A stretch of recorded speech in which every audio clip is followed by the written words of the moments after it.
Hi everyone, it's Curse Magpie's YouTube channel. Welcome back to another video on my channel. And in today's video, I will be doing my final ladder predictions for 2025.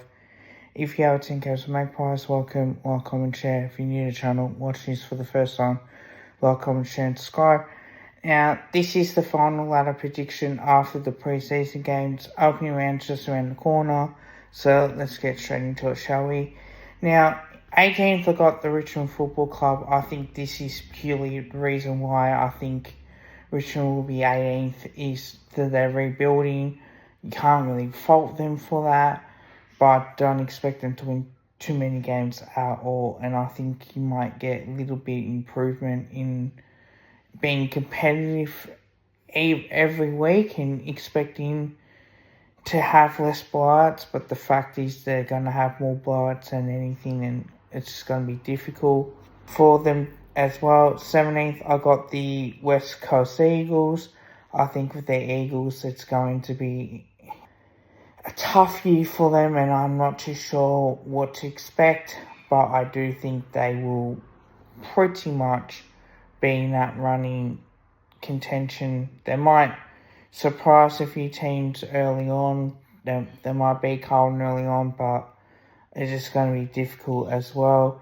16th, I got North Melbourne, and I think the reason why I have North Melbourne is because North Melbourne will win about 5 to 7 games. I think they'll get there. I wouldn't be surprised if they win more and they go up higher on the ladder. But with the experienced players that North Melbourne have got, who knows what's going to happen as well. 15th, I got the Swans. It's purely simple for me to say that. They are a tough one because they played in the grand final and they got smacked. And then they didn't perform well the following year. And they just made the 8. So I think they're going to struggle this year. I think with the Dean Cox taking over for John Longmire, it will be difficult. But roughly about that, you see them where they're at. 14th, I got the Gold Coast Suns. Look, their team, I'm not too sure. It's put up or shut up year for them. If they don't make the finals, then I think they're in big trouble. 13th, I got the Western Bulldogs. Look, you could put the Western Bulldogs with 14th to 12th sort of mark, but I'm not confident with the Western Bulldogs. I think with the injuries that they've got, it's going to be difficult early on in the season. You don't know about tomorrow Hugo-Hagan, who's going to step up forward as well, which is going to be interesting. No Waitman, no Trelaw as well, and they've lost a few of their senior players as well. But also the fact is now that they're a team that's like 5th to 12th. Like, they'll like to finish from 5th to 8th and then try and win the premiership. It just doesn't work. I know in 2016 they've done it, but 2021 they failed dramatically, and they didn't even perform well in 2022 either. So that's why I got them where they're at the moment. I got 12th is St Kilda. I think the injuries that they got is going to hurt them pretty badly. Don't get me wrong, I think they'll win some games and they'll probably play some good football. They'll get Max Kim back, but Mitch Owens, he'll be out, you think, for a while. So it will be tough, but I can see them being where they're at on the ladder or lower or higher at this rate. 11th, I got the D's. Now, people will say, why do you have Melbourne on where you got Melbourne at the moment? But I just don't know with them. I don't know if they're that good. 11th is where I see them falling. I don't think it will be a good year for Petrarca or Oliver. I think they will be gone if Melbourne don't make the 8. And even Cosy Pickett if he does leave as well. So it's going to boil over for Melbourne as well. And this is probably the last chance for them to try and play finals in season 2025. 10th, I got the Blues now. Everybody will say, oh, but Carlton are a top 8 team. But I look at Carlton on where they're at as a team. Yes, they made a prelim final for being 5th on the ladder in 2023. But realistically, 2024, they only just got in the 8th and got absolutely belted in the elimination final. And the fact is that their list isn't good enough. They don't have the depth at the moment.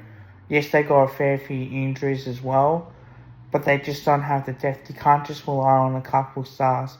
They need someone to help out in defence. 9th, I got the Hawks. Look, I don't see the hype in them. I think with Hawthorn, they'll struggle to make game. I just don't buy into the hype because, yes, they played finals last year, but they also lost to they also won. And it's tougher to try and get up where they need to be. I think they'll have this down period of finishing outside the 8, and maybe after this year they might make the 8. It might take them 1 or 2 years because it's hard to have that rise as a young team, but you're going to have that fall and then you're going to rise up again. So I think this is the year where they'll finish 9th, and I don't think they'll play finals at all in 2025. 8th, I got the Adelaide Crows. Look, it's a make or break year for the Adelaide Crows, and especially on Matthew Nicks, because if they want to play finals, they must play finals in season 2025. They look good, don't get me wrong, they have looked good, and they were competitive against the Brisbane Lions. I think they beat them in the end, so it was a very good performance indeed, but you got to enjoy Adelaide's performance. 7th, I got the Fremantle Dockers. I do see them playing finals footy in 2025, but this is obviously Justin Longmuir's chance. I know they didn't play well against Indigenous All-Stars, but they did enough in the end to win me over and get into that spot as well. Now, 6th, we got the Giants. Now, I did have them top 4, but I think they'll drop in the 8. I'm not 100% confident with the Giants at the moment, where they're at. So, look, I think they'll still be up there, but I just don't see them how they can do it as well. 5th, I got the Bombers, and I think this is Essendon's year to make finals.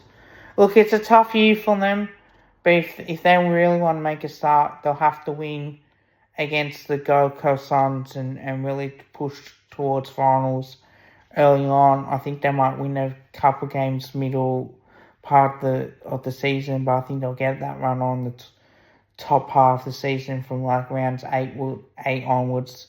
I reckon they'll be alright, and even later part of the season, this is huge for them to really make it. 4th, I got the Cats. Look, I think Geelong are just too good for team. They'll make it. They've always been professional. They always tend to know exactly what they're doing as well.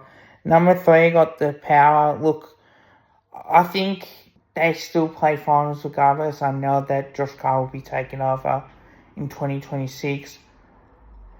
But it will be an interesting watch to see what happens. So I'm looking forward to that. And I think they'll still make the top 4 as well. Brisbane in number 2. I think they'll start the season off slowly and they'll work their way into it. And I still think they'll finish second on the ladder. And number 1, I've got the Collingwood Football Club. Yes, after a win against the Tigers, it certainly felt like to me that this is a team that's hungry and ready to play finals in season 2025 after missing out. Brownlow medal is Nick Dacos. That's purely based on, just think if it's not last year, it's definitely going to be this year. Common medalist, I think it will be Jesse Hogan. But I wouldn't be surprised if Tim Embry comes up second as well.